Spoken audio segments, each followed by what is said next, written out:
before electricity reached the villages of Morocco, night did not belong to everyone. It arrived slowly. It climbed the mountains the way fog climbs a valley, quietly, patiently, without asking permission. First the light disappeared from the hills, then from the olive trees, then from the narrow paths between houses, then from the wells at the edge of the fields, and finally, from the road. When that happened, the village changed. Doors closed earlier. Voices lowered. Animals stopped wandering. Children were called home before the last color left the sky. Not because of wolves, not because of thieves, not because of strangers, but because something waited where the village ended, something that did not knock, something that did not speak, something that did not enter houses. It waited, and everyone already knew its name. Boukhencha. No one explained what he was. No one described where he came from, and yet every child knew him before they learned to write their own name.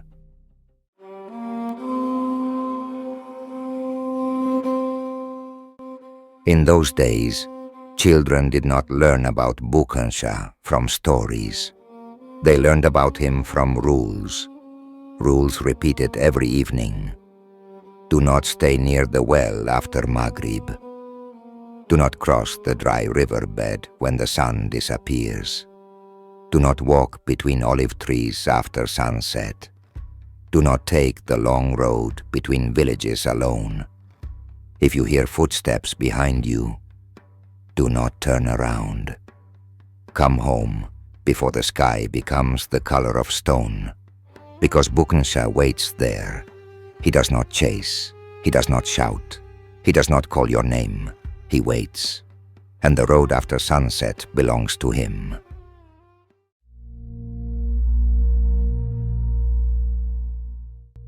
In one village near the edge of a dry valley, there lived a boy named Youssef. He was not careless. He was not disobedient. He was only late. One evening he followed a stray goat farther than usual toward the riverbed beyond the olive fields. His mother called him before sunset. He answered that he would return before dark. He never did. At first, no one worried. Children sometimes stayed out too long. But when the sky turned black and the lamps were lit and Youssef still had not returned, the search began. Men walked the fields with lanterns. Women called his name along the stone walls.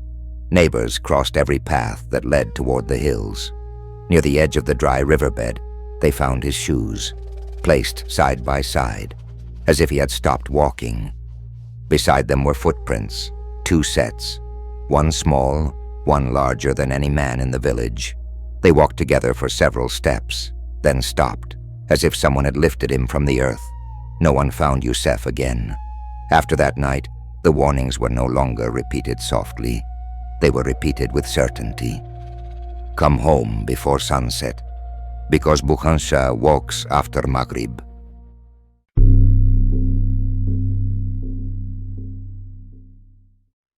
Those who claimed to see Boukhencha never agreed on what he looked like. Some said he was tall. Others said thin. Some said he walked slowly, like a traveler carrying something heavy. Others said he made no sound at all. Some believed he had a face like any man. Others said his face could not be remembered. Some said he looked like someone familiar, someone almost known, someone almost recognized. But everyone agreed on one thing. If you saw him, you knew it was him.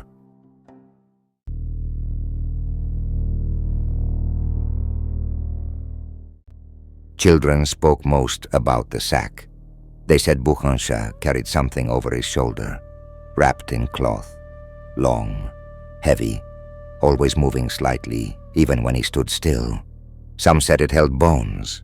Some said it carried children who had not returned home before nightfall. Some said it carried sand from forgotten graves.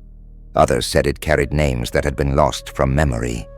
The oldest woman in one village said something different. She said the sack did not carry children. It carried what people left behind when they crossed roads they were not meant to cross after sunset. No one asked her what she meant, and she never explained.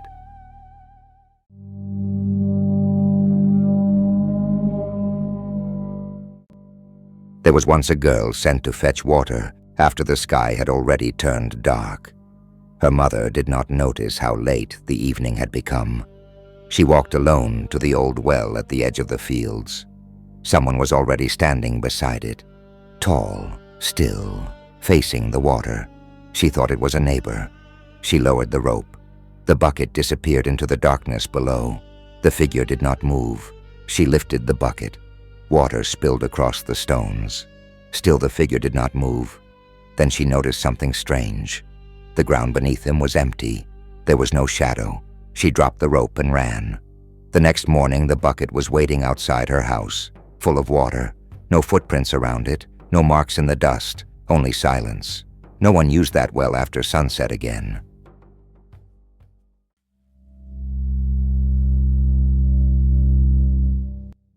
Years later, a shepherd named Abdelkader crossed the hills too late in the evening. Halfway home, he realized someone was walking beside him. Not behind him, not ahead of him, beside him. The stranger did not speak, did not stumble, did not breathe loudly, did not turn his head. They walked together for nearly an hour. When Abdelkader reached the village entrance, he stepped through the gate. The stranger stopped. He did not follow. He remained outside, watching. Abdelkader never crossed that hill road after sunset again, and he never described what he felt while they walked together.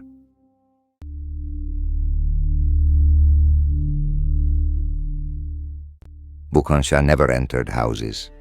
He never crossed doorways. He never walked through the center of the village.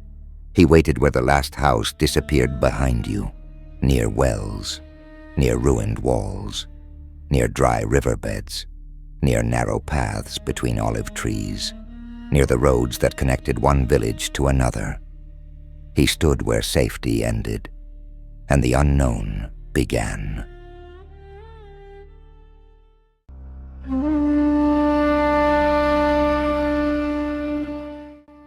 Many years after Youssef disappeared, another child left the village too late.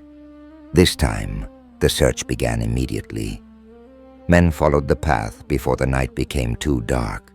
They found footprints again, 2 sets, walking together, then stopping suddenly.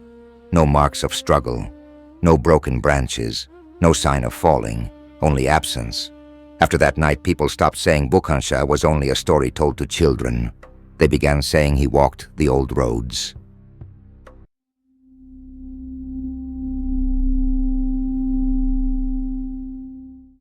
Only one person ever claimed to see Boukhencha closely and survive without fear. She was an old woman who walked the same path every evening of her life. One night, she met him standing beside the road, closer than anyone before her. She did not run. She did not look away. She looked directly at him. The next morning, the villagers asked what she had seen. She answered only once. He looked like someone who had been waiting for me since before I was born, and she never spoke about him again.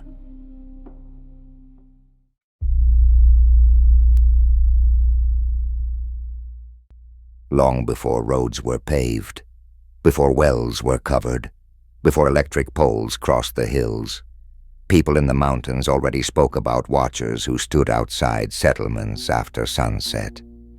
They appeared on paths between valleys. They followed travelers without speaking. They disappeared at the edge of villages.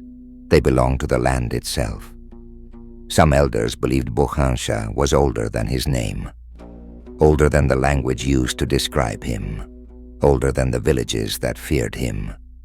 They said he had always waited where the safe road ended.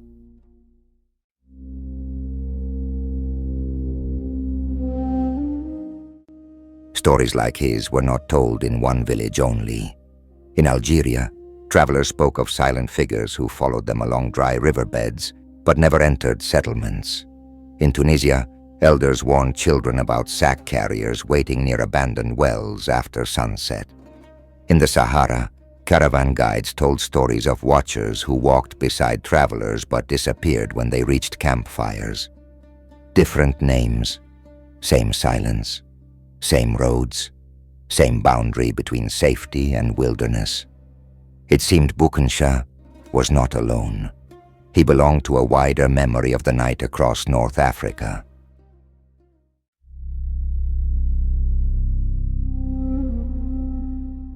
Far from Morocco, other lands told similar stories. In Spain, children feared El Coco, who carried a sack through the dark. In Eastern Europe, travelers spoke of watchers who waited at the edge of forests.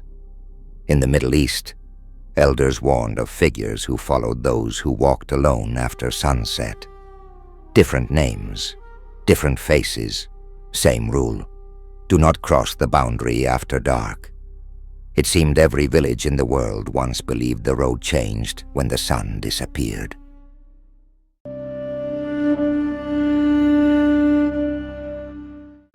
Then the roads changed. Electric poles appeared across the hills. Cars replaced donkeys. Wells were covered. Children stopped walking between villages alone. The night became brighter, shorter, quieter. People stopped saying his name. And slowly, Boukhencha stopped appearing on the roads they used. But the elders said something strange. They said he had not disappeared. They said the roads had moved, and he had stayed where they used to be.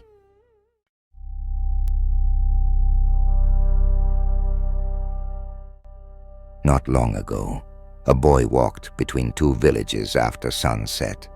He carried a phone in his hand. There were lights along the road. There were houses nearby. There was nothing to fear. Halfway home, he heard footsteps behind him. He stopped. The footsteps stopped. He walked again. They returned.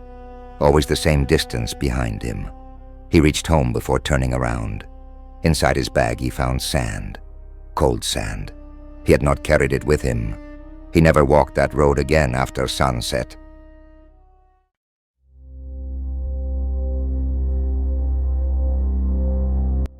Today the wells are closed. The old paths are paved. Children no longer cross dry riverbeds alone. People say Boukhencha disappeared. But sometimes, on quiet roads between the last house and the open land, travelers still walk faster after sunset, without knowing why. Because Boukhencha never entered the village. He waited where the village ended, and perhaps he is still waiting there.